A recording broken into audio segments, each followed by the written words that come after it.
स्वागत है आपका आपके ही अपने प्यारे YouTube चैनल में। तो आज की इस क्लास में हम लोग फिर देखने वाले हैं एक स्टोरी। ठीक है, एक कहानी देखने वाले हैं।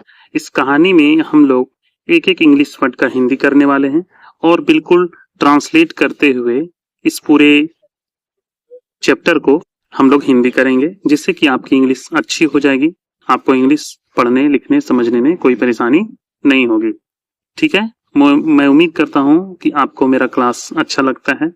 अच्छा लगता हो तो वीडियो को लाइक कमेंट शेयर करिएगा और चैनल को सब्सक्राइब कर लीजिएगा। तो आइए हम लोग शुरू करते हैं।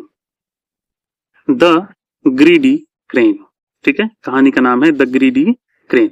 ग्रीडी का मतलब होता है लालच, लालच है ना, और क्रेन का मतलब होता है सारस। कहानी का नाम है लालची सारस। There once lived an old crane on the banks of a pond।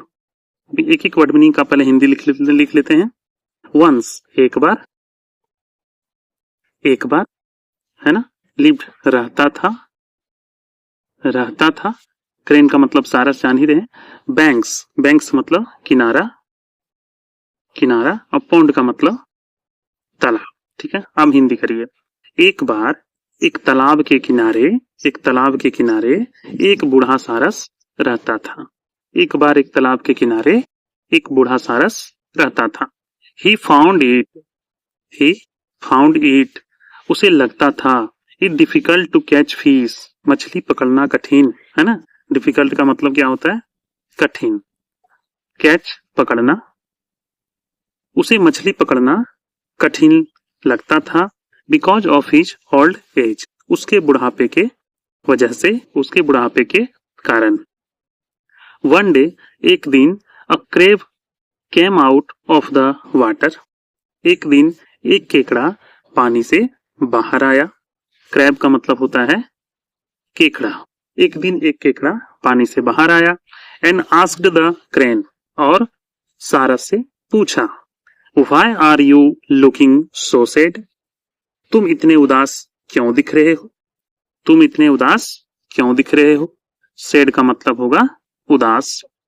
I am sad, मैं उदास हूं, because this pond is going to fill up with mud, मैं उदास हूं, मैं उदास हूं, मैं दुखी हूं इसलिए क्योंकि यह तालाब कीचड़ से भर जाएगा। मड का मतलब कीचड़। आई एम सैड, मैं उदास हूं, मैं दुखी हूं। सैड का मतलब उदास का ही, दुखी है ना, दोनों चीज लिख सकते हैं आप लोग, क्योंकि यह तालाब कीचड़ से भर जाएगा। ही रिप्लाइड, उसने जवाब दिया, उसने जवाब दिया। All the fishes are soon going to die, सभी मछलियां जल्द ही मरने वाली है। द क्रैब वाज स्केयर्ड, केकड़ा डर गया। स्केयर्ड मतलब क्या होता है? डर गया। He soon told his friends in the pond, उसने जल्द ही तालाब में अपने दोस्तों को बताया। He soon, उसने जल्द ही told बताया, his friends अपने दोस्तों को, in the pond तालाब में, यह बात उसने जल्द ही अपने दोस्तों को बताया। वे लोग, they all decided to ask crane for help, उन लोगों ने, उन सभी ने क्रेन से मदद मांगने का फैसला किया। ठीक है, सारस से मदद मांगने का फैसला किया। I will take a few fish every day in my beak to another pond and save all of you, मैं हर रोज, है ना, I will take a few fish every day, मैं हर रोज कुछ मछलियों को अपनी चोंच में, बीक का मतलब होता है चोंच, मैं प्रतिदिन, मैं हर रोज कुछ मछलियों को अपनी चोंच में दबाकर दूसरे तालाब में पहुंचा दूंगा। And save all of you, और सभी को बचाऊंगा। ठीक है, यहाँ पे देखिए चला के कि I will take a few fish every day in my beak, मैं चोंच में पकड़कर कुछ कुछ मछलियों को प्रतिदिन दूसरे तालाब ले जाऊंगा। And save all of you, और सभी को बचा लूंगा। Said the old crane, said the old crane, बूढ़े सारस ने कहा। All the fish agreed to this idea, सभी मछलियां इस विचार से सहमत हो गई।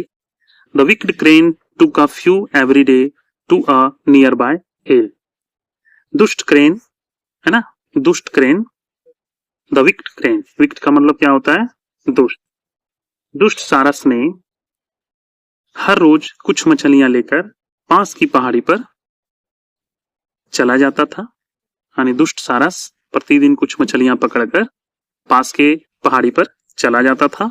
There he ate them up, उसके बाद वह उन्हें खा जाता था। वन डे, एक दिन, it was time for the crab to go, एक दिन केकड़े के जाने का समय हो गया। He sat on the crane's beak, वह क्रेन की चोंच पर, सारस की चोंच पर बैठ गया।